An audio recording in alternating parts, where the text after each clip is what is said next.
I believe in God, but not the God people think I mean when I say that.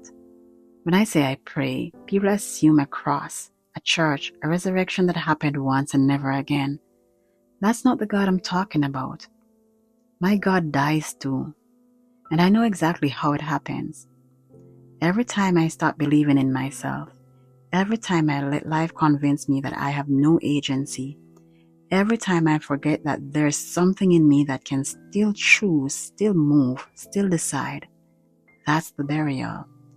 And if I stay there, if I keep walking in that direction, it leads to deep depression.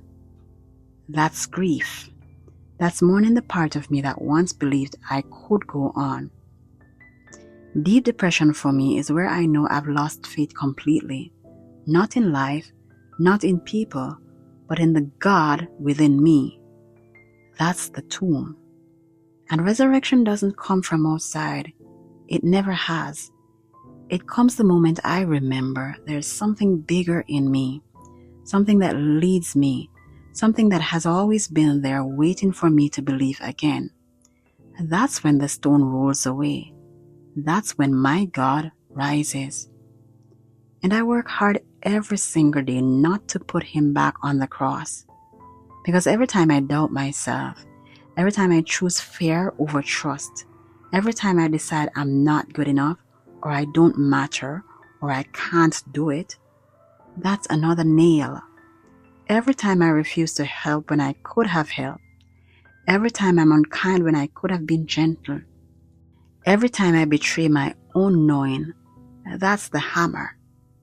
So I choose to rise every morning and give thanks, not out of ritual, out of responsibility.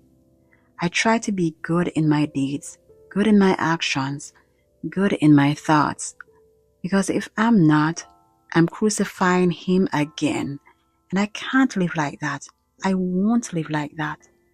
While others believe their God was crucified once and must be lifted every Sunday in a building, I do that daily. In how I think, in how I move, in how I act, in how I treat myself and others. Sin, for me, isn't rule breaking. It's forgetting who I am. It's not believing in myself. It's choosing smallness when I know better. And every day, I strive not to pick up the hammer. Because the God you keep crucifying is the one you refuse to believe in. So when I say I believe in God, don't assume I mean yours. This God doesn't need a congregation. He only needs my belief. He lives in me. He moves through me. And as long as I keep believing, he stays risen.